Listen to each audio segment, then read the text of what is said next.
So I want to show you something my father always taught me about the older books. I want to show you something. This is about editors. Oh, where is it? Where is it?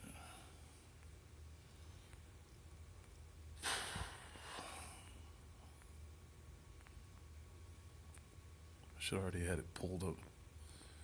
Um, where is it?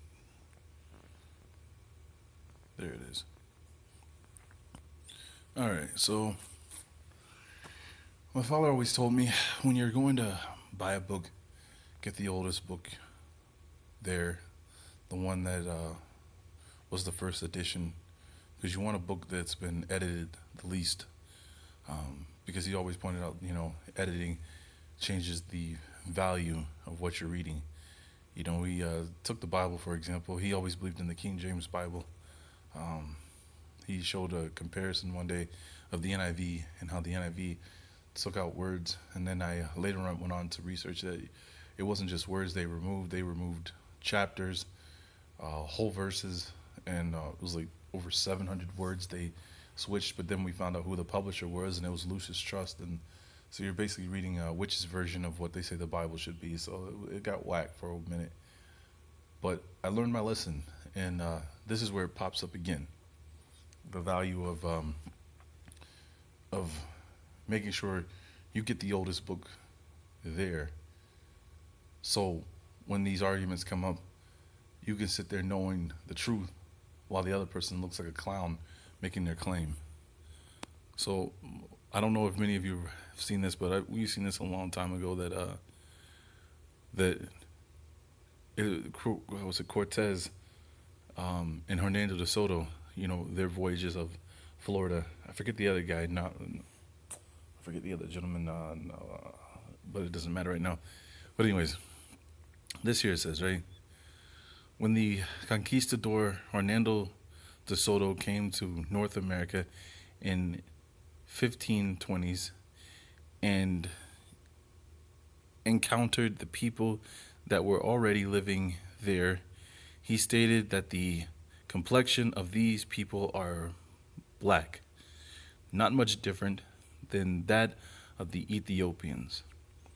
Their hair is black and thick and not very long. This can be found in the book The History of Hernando de Soto in Florida. There we go. Burning Ship.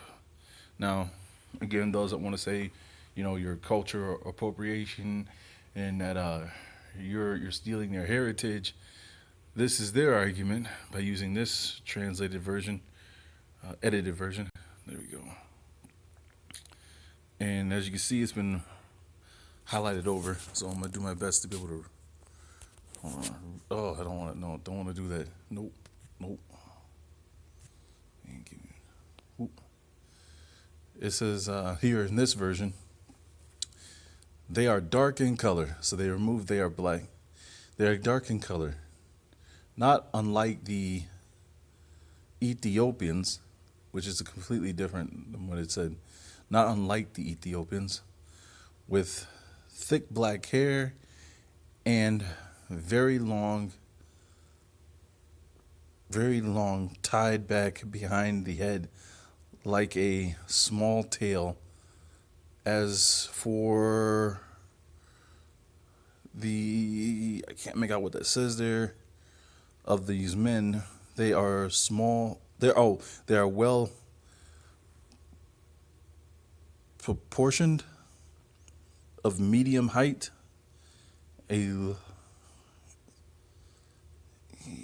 I can't read that, something taller than we are. But I want to show you this. So let's go back here. And this is the book.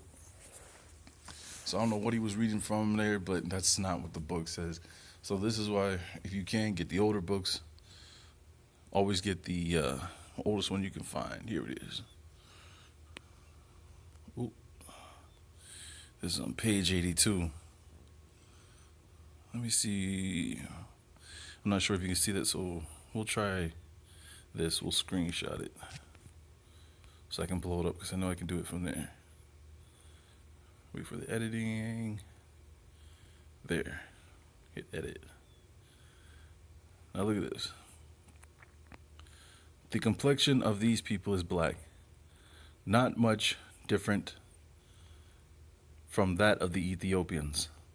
Their hair is black and thick and not very long. It is worn tied back upon the head in the form of a little tail. So there it is, the way it's supposed to be. Pause for a moment. Mr. President, ladies and gentlemen, the Indian Territory, where the principal civilized Indian tribes are located, is bound on the north by the state of Kansas and on the south by Texas and on the east by Mississippi and Arkansas and on the west by Texas and the territory of New Mexico. I can tend about 70,000 square miles, or a larger area than the 6 New England states combined. That's not what I'm looking for, I don't think. Where does he talk about? Alright, gotta go back to pause.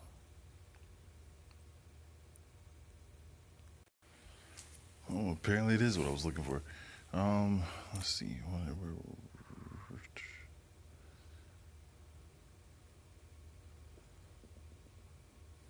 Let's see. There. They increase as you travel south until near the southern border of the territory. They are 6 feet thick. The principal tribes occupying the country are the Cherokees in the north, the Creek and Seminoles in the middle, and the Choctaws and Chickasaw in the south. They are known as the 5 civilized tribes.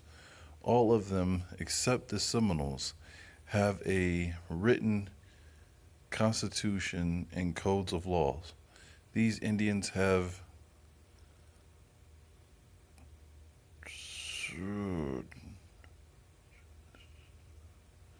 hold on. Traditions that are about 400 years ago. They occupied extensive territories in the northwestern part of Mexico. They probably belonged to the Aztec Empire. After the fall of Montezuma, they moved in the body across the continent to the shores of the Atlantic, being 15 years on the journey and fighting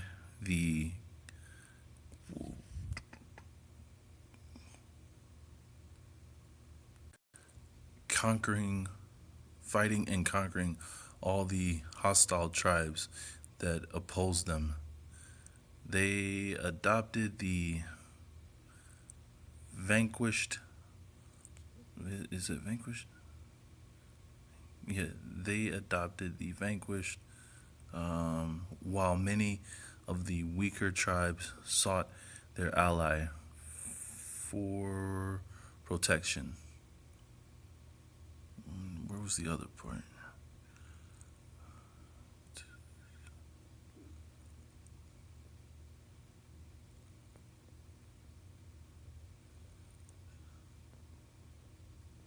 There's another part. No, it is Choctaw and Chickasaw, Indian territories bordering. No, that's not it.